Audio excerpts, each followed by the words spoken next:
চলে আয়, চলে আয় এই ঘরে। এই ঘরেই আছে সবকিছুর সমাধান।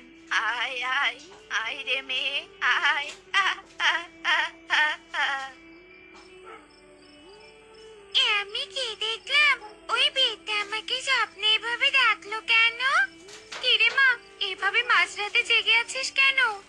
মা, আমি স্বপ্ন। স্বপ্ন? তুই স্বপ্ন দেখে জেগে উঠেছিস? আরে মেয়ে, রাত গভীর হলে সবাই স্বপ্ন দেখে বুঝলি? তাই বলি কি, আর বসে থাকিস না, জলদি ঘুমিয়ে পড়। কাল সকালে আবার তোকে স্কুলে দিয়ে আমাকে কাজে যেতে হবে। এই বলে বিউটি হাই তুলতে তুলতে ঘুমিয়ে পড়ে। এই দেখে পারুলো আর দেরি না করে ঘুমিয়ে পড়ে। এভাবেই সকাল হয়ে যায়। ওরকম স্বপ্ন আমি কেন দেখলাম? কেন ওই বৃদ্ধা আমাকে ওভাবে ডাকলো? আমার যে স্বপ্নটাকে স্বাভাবিক লাগছে না। চল, এক্ষুনি গিয়ে মাকে স্বপ্নটার কথা খুলে বলি।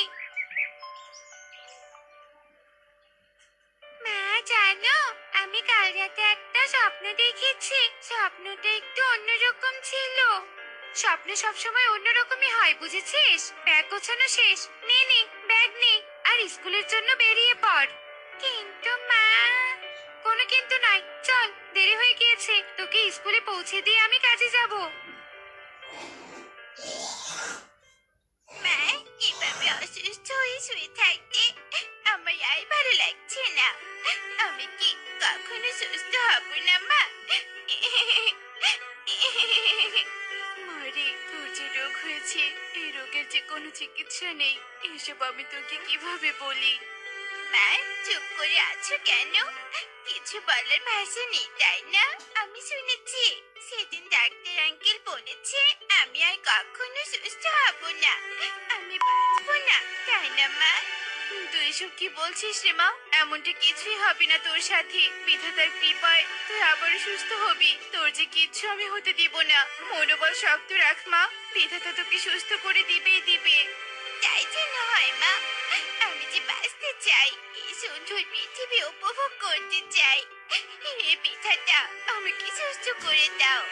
সেই সাথে আমার মোটি বনের ছোট পাখি অসুস্থ হয়েছে, তুমি সবাইকে ঠিক করে দাও। টনি আর তার অসুস্থ মেয়ে এভাবেই কথা বলতে থাকে।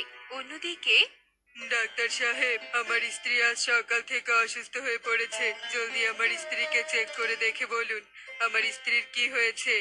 আপনি শান্ত হন, আমি দেখছি কি হয়েছে ইগলি দিদি। ডাক্তার মশাই, এভাবে মুখ কালো করলেন কেন? কি হয়েছে আমার স্ত্রীর? বনের আর বাকি পাখিদের যে রোগ হয়েছে, আপনার স্ত্রীরও একই রোগ হয়েছে। এই রোগের কোনো চিকিৎসা নেই, একমাত্র মৃত্যু ছাড়া। আপনি একটা ডাক্তার হয়ে কি সব বলছেন? কোনো চিকিৎসা নেই মানে? দয়া করে আপনি আমার স্ত্রীকে ঠিক করে দিন। দেখুন দাদা, বিধাতা এমন এক মহামারী রোগ দিয়েছে এই বনে, যার কোনো চিকিৎসা আমার কাছে নেই, এই বনের কোনো ডাক্তারের কাছেও নেই। আমি ডাক্তার হয়ে রোগীদের চিকিৎসা দিতে পারছি না। এই ব্যাপারটা আমার কাছে অনেক কষ্টের। আপনি নিজেকে শান্ত করুন। এভাবেই বেশ কিছুক্ষণ কেটে যায়। এদিকে কি ব্যাপার রে মা, তোর মন খারাপ কেন? কি হয়েছে স্কুলে? কেউ কিছু বলেছে নাকি? না মা, আমাকে কেউ কিছু বলেনি। তাহলে তোর মন খারাপ কেন? মা, জানো, আমাদের স্কুলে সবগুলো ছাত্রছাত্রীরাই মহামারীতে অসুস্থ হয়ে পড়েছে, শুধু আমিই বাকি আছি। বলিস কি রে মা? তাহলে তো কাল থেকে তোকে আর স্কুলে যেতে দিব না। বড়টার যে কি হলো? কেন যে বিধাতা এত বড় মহামারী দিল? পরে যেদিকে চোখ যায় সেদিকে শুধু হাহাকার আর কষ্ট আর কান্নার শব্দ। কবে যে সবাই সুস্থ হবে আর বনটা আগের মতো হয়ে যাবে? হে বিধাতা, তুমি সবাইকে সাহায্য করো। যা পারুল মা, ঘরে যা, আর মন খারাপ করিস না। আচ্ছা ঠিক আছে মা। পারুল ঘরে প্রবেশ করে। এভাবেই সেই দিন কেটে যায়। আয় মেয়ে, আয় আয়, এই ঘরেই আছে সব সমস্যার সমাধান। আয় রে, আয় মেয়ে। আমি আবারও সেই স্বপ্নটা দেখলাম। কাল সকালে স্বপ্নটার কথা যে করেই হোক মাকে বলতেই হবে। এভাবেই সেই রাত কেটে বনের বুকে সকাল হয়ে ওঠে। পারুলোর মাকে বলতে থাকে, মা, তোমার সাথে আমার জরুরি কথা আছে। কি কথা রে মা? বল তো শুনি। মা, আমি দুদিন থেকে একটা স্বপ্ন বারবার দেখছি। বলিস কি কি এমন স্বপ্ন যে তুই বারবার দেখছিস? বল তো শুনি। শোনো মা, এই বলে পারুল তার স্বপ্নের কথা বিউটিকে খুলে বলে। সব শুনে বিউটি অনেক অবাক হয়ে যায়। গোলাপ ঘরে থাকা বৃদ্ধা তোকে রোজ রোজ ডাকে? এমন স্বপ্ন তুই ছোট হয়ে কেন দেখবি? তোর স্বপ্নটাকে আমার স্বাভাবিক মনে হচ্ছে না। আমারও না মা, এখন তবে কি করবো বলো তো? শোন রে মা, এই স্বপ্নের ব্যাখ্যা জানার জন্য আমাদেরকে তান্ত্রিক বাবার কাছে যেতে হবে। চল, আমার সাথে চল। বিউটি এই বলে পারুলকে নিয়ে তান্ত্রিকের কাছে চলে আসে আর তান্ত্রিককে সব কথা খুলে বলে। সব তো শুনলেন তান্ত্রিক বাবা, এবার এই স্বপ্নের ব্যাখ্যাটা দিন। এই স্বপ্নটা অনেক গুরুত্বপূর্ণ। তোর মেয়ে অনেক ভাগ্যবতী যে এমন একটা স্বপ্ন দেখেছে। তোদের বনে যে মহামারী দেখা দিয়েছে, সেই মহামারীর ঔষধ নিতেই ওই গোলাপ ঘরের বৃদ্ধা তোর মেয়েকে স্বপ্নের মাধ্যমে ডেকেছে। ওই গোলাপ ঘরে গেলেই মহামারীর ঔষধ মিলবে। তাই বলি কি, তোরা আর দেরি না করে জলদি গোলাপ ঘরে যা। হ্যাঁ যাবো তান্ত্রিক বাবা, তবে গোলাপ ঘরটা কোন দিকে? একটু ঠিকানাটা ভালো করে দিন।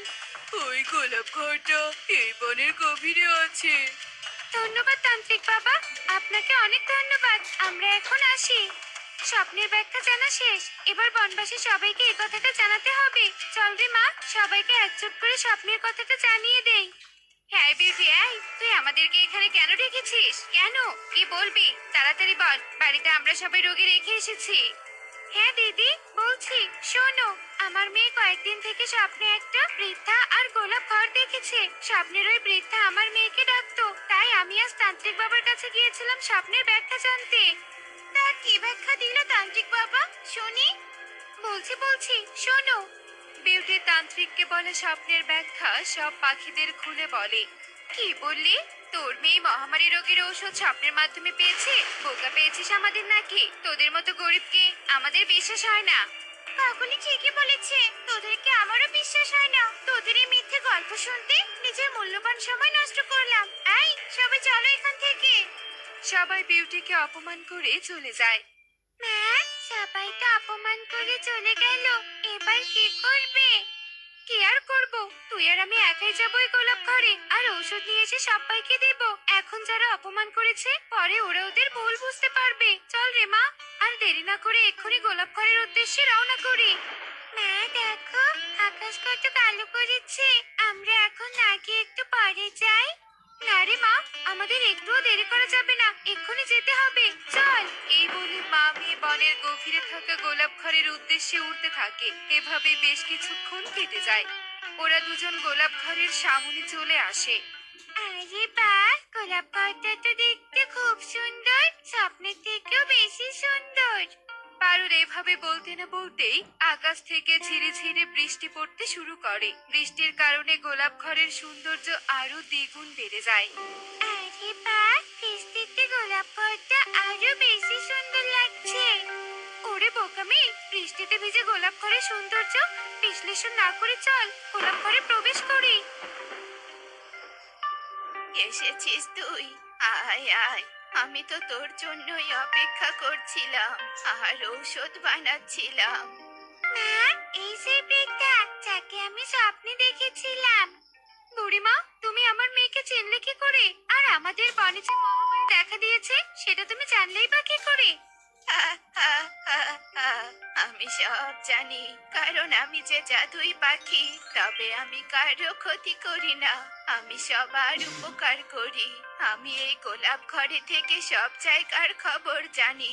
তোর মেয়ে অনেক নিষ্পাপ, তাই আমি ওর স্বপ্নে দেখা দিয়েছি আর আমার কাছে ডেকেছি, কারণ আমি এই ঘরের বাইরে বের হই না, বুঝেছিস? হ্যাঁ বুড়িমা, বুঝেছি। এবার আমাদেরকে ঔষধ দাও, আমরা গিয়ে বনবাসীকে খাইয়ে দিব। এই নে, এই বোতলে থাকা ঔষধগুলো বনের সব অসুস্থ পাখিকে এক ফোঁটা করে খাওয়াবি, তাতেই ওরা সুস্থ হয়ে যাবে। ধন্যবাদ বুড়িমা, তোমাকে অনেক অনেক ধন্যবাদ। তোমার এই নিঃস্বার্থ উপকারের কথা আমরা কখনো ভুলবো না। এবার আমরা আসি বুড়িমা। ওরা মা মেয়ে গোলাপ ঘরের বৃদ্ধার কাছ থেকে বিদায় নিয়ে বনে চলে আসে। দাদারা দিদিরা, গোলাপ ঘরের বুড়িমার কাছ থেকে ঔষধ নিয়ে এসেছি। এবার দয়া করে সবাই অসুস্থ পাখিদের এখানে নিয়ে এসো আর ঔষধ খাইয়ে নিয়ে যাও। আরে, এ তো সত্যি সত্যি ওষুধ নিয়ে এসেছে, কিন্তু এই ভুলভাল ওষুধ খাওয়ালে কি অসুস্থ পাখিরা সুস্থ হয়ে যাবে? দাদা দিদি, আমরা তো অনেক ওষুধ খাওয়ালাম, অসুস্থ পাখিরা তো তবুও সুস্থ হয়নি। একবার এই বিউটি দিদির নিয়ে আসা ওষুধ খাইয়ে দেখি সুস্থ হয় কিনা। আর তাছাড়া বিউটি দিদি তো কোনো টাকাও নেবে না। টুনি ঠিকই বলেছে, আমি যাই বাবা, টিকলিকে নিয়ে আসি। আমিও যাই, কালুকে নিয়ে আসি। আমিও আমার মেয়েকে নিয়ে আসি। এই বলে সবাই অসুস্থ পাখিদের বিউটির কাছে নিয়ে আসে, আর বিউটি সবাইকে বৃদ্ধার কথা মতো এক ফোঁটা করে ওষুধ খাইয়ে দেয়। আর সাথে সাথেই সব পাখিরা সুস্থ হয়ে যায়। আমি সুস্থ হয়েছি। আমিও সুস্থ হয়েছি। ইয়ে, কি মজা, কি মজা। সবাই সুস্থ হয়েছে। বিউটি বোন, তুই আমাদেরকে ক্ষমা করে দে, আমরা বুঝতে পারিনি তোর মেয়ের দেখা স্বপ্ন এতটা সত্যি হবে। হ্যাঁ রে বিউটি, আমাদের ক্ষমা করে দে, আমরা সবাই তোর উপর কৃতজ্ঞ। আর কোনোদিন কাউকে না বুঝে শুনে অপমান করব না আমরা। হয়েছে দিদিরা, আমি তোমাদের কথায় কিচ্ছু মনে করিনি। সবাই সুস্থ হয়েছে, এটাই আমার কাছে অনেক। যাও দাদা দিদিরা, এবার নিজেদের বাড়িতে ফিরে যাও। বিউটির কথা মতো সবাই যে যার বাড়িতে চলে যায়। এরপর বেশ কয়েকদিন কেটে যায়, সবাই বেশ সুখে দিন কাটাতে থাকে। এমনই সব মজার মজার শিক্ষণীয় টুনি পাখির গল্প দেখতে আমাদের সাথেই থেকো। আর গল্পটি কেমন হয়েছে তা কমেন্টে জানাতে ভুলো না কিন্তু। Bye bye.